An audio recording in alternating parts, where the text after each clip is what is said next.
The sun did not merely shine on the Texas borderlands, it hammered them.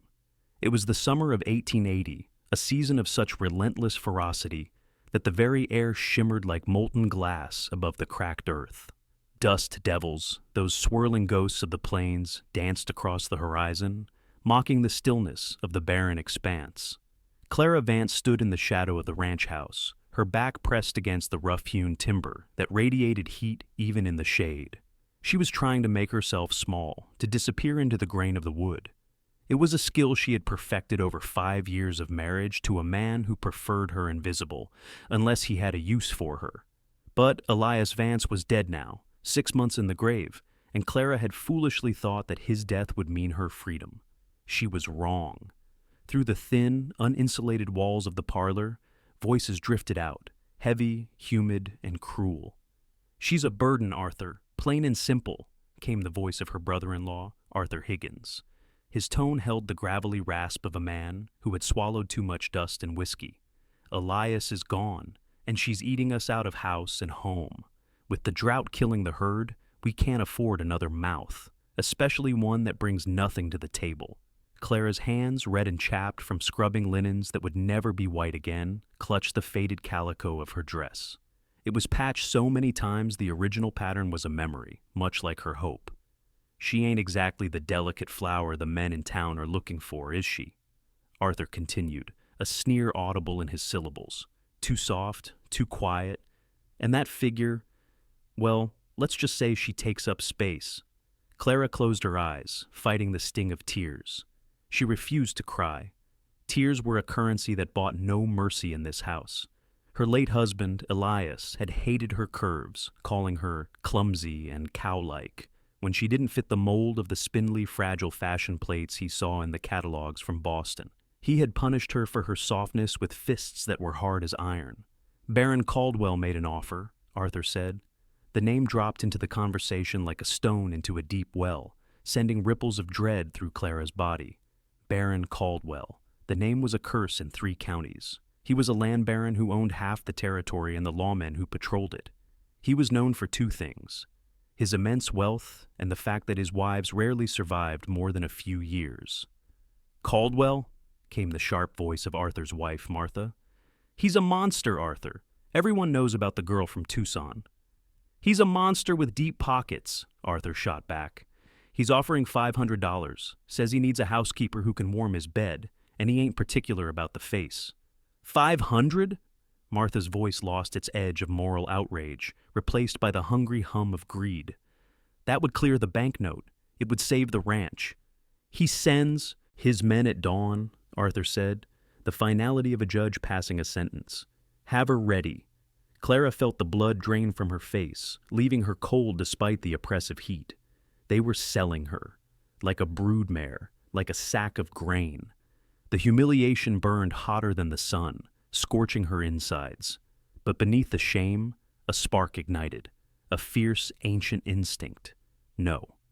She pushed away from the wall. She moved with the silent, fluid grace of a woman who had spent years walking on eggshells. She went to the small lean-to that served as her room. It was a converted storage shed, smelling of dry rot and lye soap. She gathered her life into a bundle: 2 dresses, a comb with missing teeth, and a small daguerreotype of her parents, the only people who had ever looked at her with love. As the violet bruising of twilight began to stain the sky, Clara prepared. She knew the geography of the ranch. She had walked the fence lines to escape Elias's temper. There was a deer trail leading north, toward the jagged teeth of the mountains and the lawless territories beyond. She waited until the house settled into the heavy silence of sleep, broken only by Arthur's drunken snoring. The desert night had turned sharp and cold.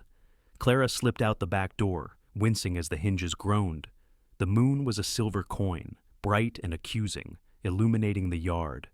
A coyote howled in the distance, a lonely, shivering sound. Clara's heart hammered against her ribs like a trapped bird. She reached the stables, intending only to steal water. Taking a horse was a hanging offense, and she wanted only her life, not their property. She filled a canteen from the trough and stuffed hardtack biscuits into her pockets. As she turned to leave, a shadow detached itself from the gloom of the stalls. Clara froze, terror seizing her lungs. Going somewhere, Clara.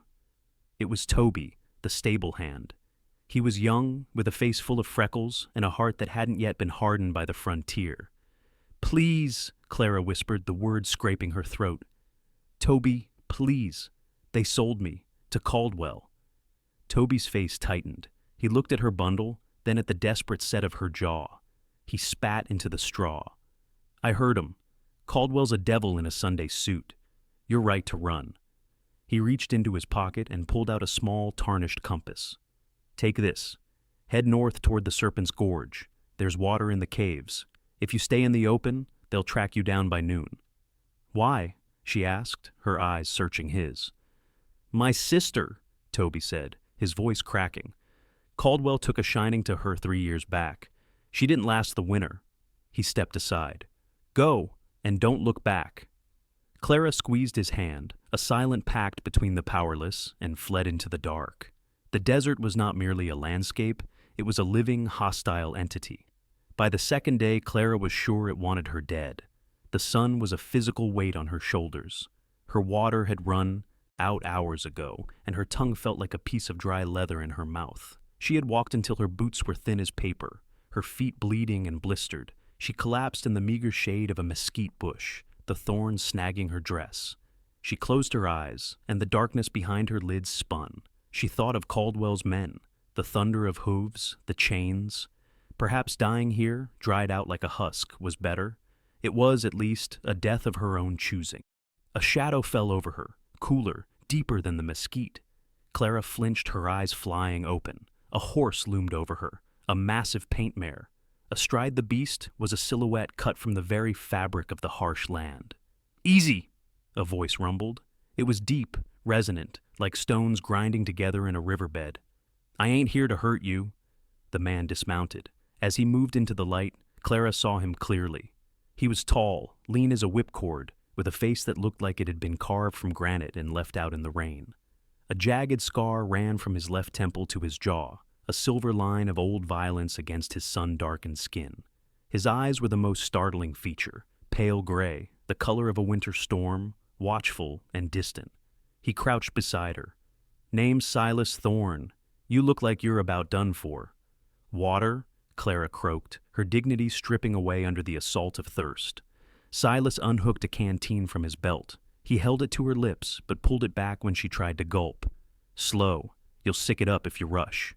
The water was warm and tasted of tin, but to Clara it was nectar. She drank, her eyes never leaving his face. He wore a low-slung gun belt with a heavy Colt revolver, the leather worn smooth by use. He carried himself with a military bearing, shoulders square, movements efficient. A soldier, or a man who had lived by the gun long enough to become one with it. Thank you, she whispered, wiping her mouth. You running from something or to something? Silas asked, capping the canteen. Away, she said. Does it matter?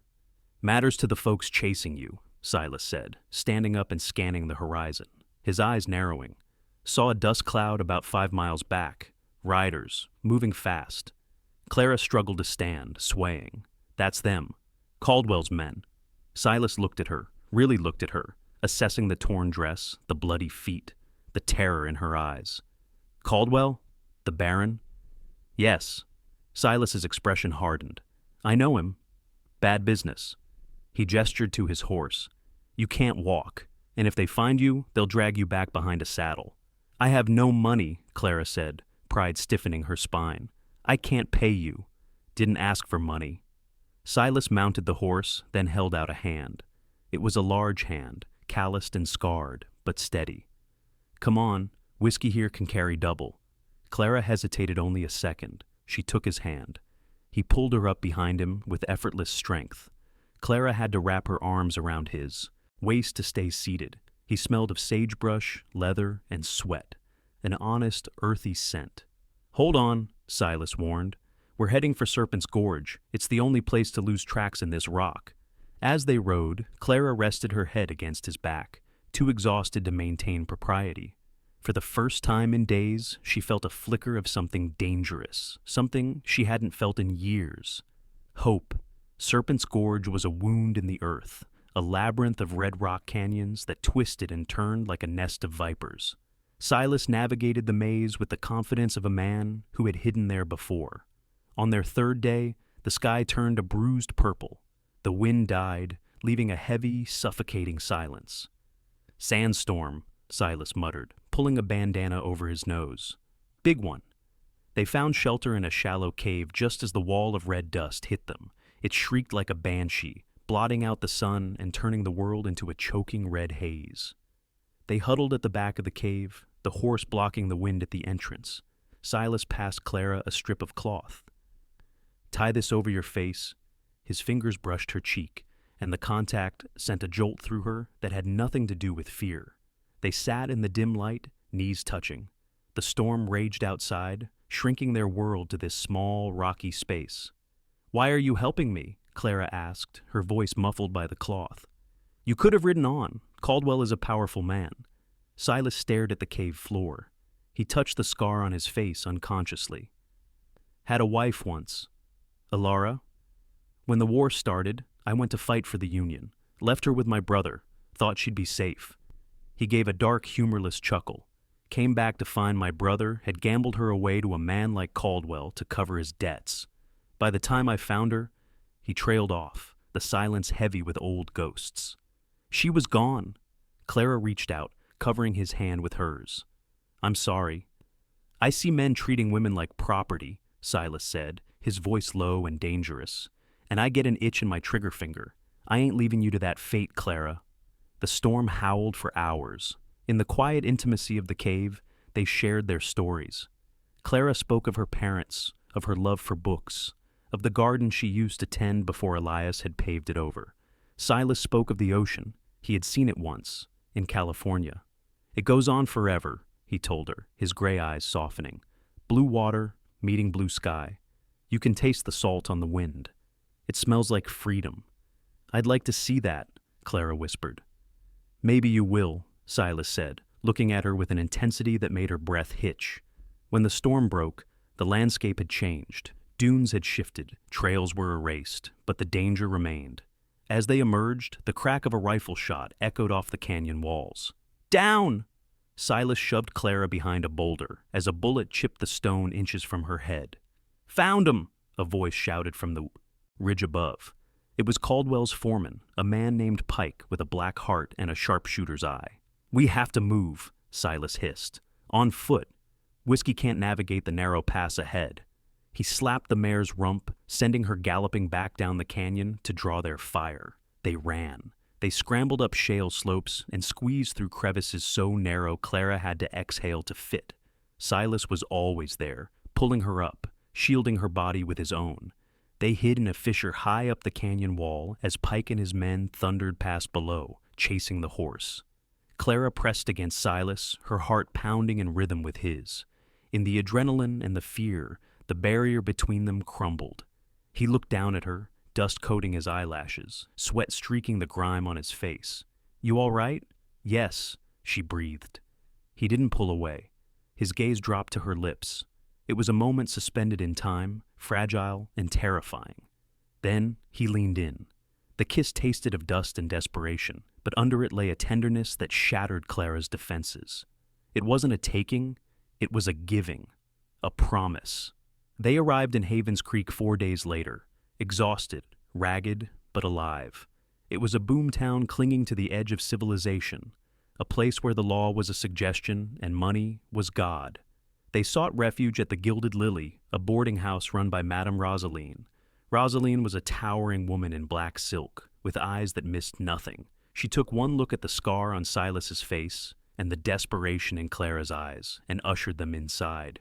"You've got the Baron on your tail," Rosaline said, pouring them tea that smelled of bergamot. It wasn't a question. "His men have been asking around town, offering a bounty." "We need a wagon," Silas said, "heading west to California." "There's a supply train leaving in 2 days," Rosaline said. "But until then, you're sitting ducks. If Pike finds you here, he'll burn my house down." "We'll leave," Clara said, standing up. "I won't endanger you." "Sit down, child," Rosaline commanded, though not unkindly. "I despise Caldwell. He thinks he owns the world. You'll stay. But we need a cover." She looked from Silas to Clara. A single woman traveling with a drifter draws eyes. A married couple, folks tend to look away. Silas went rigid. Clara felt a flush rise to her cheeks. "It's just a cover," Rosalind said, raising an eyebrow. "Unless you two have other ideas." That night, in a small room with a single iron bed, the air was thick with unspoken tension. "You take the bed," Silas said, turning to the window to watch the street. "I'll take the floor." "Silas," Clara said softly. He turned. She had washed the dust from her hair and wore a clean dress Rosalind had lent her. She looked softer, yet stronger than he had ever seen her. "We don't have to pretend," she said, her voice trembling but sure. "Not about this." "Clara, I'm a broken man," Silas said, his voice rough. "I have nothing to offer you, but a fast gun and a life on the run. You offered me my life," she stepped closer. "You looked at me and saw a person, not a price tag. That's more than any man has ever given me." She reached up and traced the scar on his cheek. He leaned into her touch, closing his eyes as if in pain. "I love you," she whispered. The words hung in the air, bold and irrevocable. Silas opened his eyes. The storm in them had quieted, replaced by a fierce, burning devotion. "I've loved you since you drank from my canteen and looked at me like I was a savior. I ain't a savior, Clara, but I am yours." That night, amidst the danger closing in, they found a sanctuary in each other. It was a reclaiming of their bodies and their souls, a defiant act of life in the face of death. The peace shattered at dawn. The supply train was loading. Silas and Clara were making their way to the stables when the street exploded with gunfire. "There!" Pike screamed from the balcony of the saloon. Bullets chewed up the dirt at their feet. Silas shoved Clara toward the old mission chapel at the end of the street. "Go! Get inside!" They burst through the heavy oak doors of the church, barring them behind. It was cool and dim inside, shafts of colored light streaming through the stained glass. "Silas!" Clara gasped. He was clutching his shoulder. Blood seeped between his fingers, dark and alarming. "Just a scratch," he gritted out, checking his revolver. 6 rounds left. "Come out, Thorne!" Pike's voice boomed from the street. "Send the girl out and we might let you die quick." "Go to hell!" Silas roared back, firing a shot through the door. Clara looked around frantically. She wasn't going to cower, not anymore. She spotted a dusty double-barreled shotgun behind the pulpit, left by the town guard for emergencies. She grabbed it. It was heavy, smelling of oil and iron. "Clara, stay down!" Silas shouted as the windows shattered inward. Pike and 5 men were advancing. They were going to rush the doors. "I'm not staying down," Clara said, checking the breech. "Loaded. I'm fighting." The doors groaned under the impact of a battering ram. With a splintering crash, they flew open. Silas fired, dropping the first man. He fanned the hammer, taking down a second. But his wound was slowing him down. Pike stepped over the bodies, raising his rifle, aiming straight for Silas's heart. "No." Clara stepped out from the shadows of the altar. She raised the shotgun. Pike turned, sneering.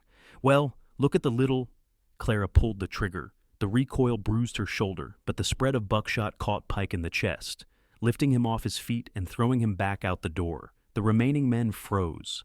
They looked at their fallen leader, then at the woman standing amidst the swirling dust and colored light, holding a smoking shotgun like an avenging angel. "Leave!" Clara screamed, her voice echoing off the rafters. "Or the next one is for you." Sirens and shouts erupted from the town. The marshal was finally waking up. The hired guns, leaderless and facing a woman who clearly had no fear left to lose, turned and fled. Clara dropped the gun and ran to Silas. He had slid down the wall, his face pale, but he was smiling. "You," he wheezed, "are a dangerous woman, Clara Vance." "Clara Thorne," she corrected, pressing her hands to his wound to staunch the flow. "If you'll still have me—" "Always," he whispered. 6 months later. The air was different here. It didn't carry dust. It carried moisture and salt. The California coast was a rugged ribbon of green and gold meeting the endless churning blue of the Pacific. On a bluff overlooking the water sat a small cabin. It wasn't a mansion, but it had large windows and a porch that faced the sunset. Clara stood in the garden. It was lush with lavender and wild roses, a riot of color that defied the memory of the barren desert. She wiped her hands on her apron and looked out at the sea. Steps crunched on the gravel behind her. Strong arms wrapped around her waist. Silas buried his face in her neck. The scar on his face had faded to a white line, and the shadows in his eyes were gone, replaced by the peace of a man who has come home. "Letter came from Texas," Silas said softly. "Arthur sold the ranch, drinking himself into an early grave. Baron Caldwell is under investigation by the federal marshals for corruption." Clara leaned back against him. "They belong to the past." "And we belong to the future," Silas said. He turned her around and kissed her, deep and slow, with the sound of the waves crashing below them, a rhythm as constant and enduring as their love. "Look," Silas pointed to the horizon, where the sun was dipping into the water, painting the sky in fiery oranges and soft pinks. "Blue, meeting blue." "It's beautiful," Clara said. "Not as beautiful as you," Silas replied. And as the sun set on the Pacific, Clara knew she was finally, truly free. Not just because she had escaped, but because she had been found.